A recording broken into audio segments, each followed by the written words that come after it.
യേശുവിൽ പ്രിയപ്പെട്ടവരെ, എമ്മാവുസിലേക്ക് പോയ ശിഷ്യന്മാരോടൊപ്പം യാത്ര ചെയ്ത അപരിചിതനായ ഈശോയെ കൂടെ താമസിക്കാൻ അവർ നിർബന്ധിക്കുകയാണ്. കാരണം അവരിലുള്ള സംശയങ്ങളും നിരാശയുമൊക്കെ മാറ്റി അവരുടെ ഉള്ളിൽ പ്രതീക്ഷ പകർന്നു കൊടുത്തു ഈശോ വചനവ്യാഖ്യാനത്തിലൂടെ.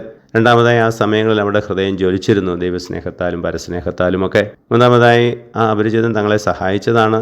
ആ അപരിചിതൻ്റെ മുന്നോട്ടുള്ള കാര്യങ്ങളെക്കുറിച്ചുള്ള ഒരു പരിഗണന, ഒരു കൺസേൺ അവരുടെ മനസ്സിലുണ്ടായിരുന്നു. അയാൾ രാത്രിയിൽ എങ്ങോട്ട് പോകും, എവിടെ താമസിക്കും, എന്ത് ഭക്ഷിക്കുമെന്നൊക്കെ. അതുകൊണ്ട് തന്നെ കൂടെ കൂട്ടുകയാണ്, അങ്ങനെ അയാളെ സഹായിക്കുന്നു. അതിലൂടെ ആ അപരിചിതൻ ഈശോയാണെന്ന് അവർ തിരിച്ചറിയുന്നു. പ്രിയപ്പെട്ടവരെ, നമുക്കും അറിവ് പകർന്നു തന്നവരുണ്ട്, പ്രതീക്ഷ തന്നവരുണ്ട്. അവരെയൊക്കെ നന്ദിയോടെ ഓർക്കാൻ ദൈവസ്നേഹത്താലും പരസ്നേഹത്താലും ജ്വലിക്കുന്ന ഒരു ഹൃദയം ഉണ്ടാകണമെന്ന് നമ്മൾ ആഗ്രഹിക്കുക. മറ്റുള്ളവരെക്കുറിച്ചുള്ള പരിഗണന, അവർ എവിടെ താമസിക്കും, എന്ത് ഭക്ഷിക്കും എന്നൊക്കെയുള്ള ഒരു പരിഗണന നമ്മുടെ മനസ്സിലുണ്ടാകുന്നത് നല്ലത് തന്നെയാണ്. ഞങ്ങളുടെ രക്ഷകനായ ഈശോയെ, ഞങ്ങളെ അനുഗ്രഹിക്കുമാറാകണമേ, ഇപ്പോഴും എപ്പോഴും എന്നേക്കും. ആമേൻ.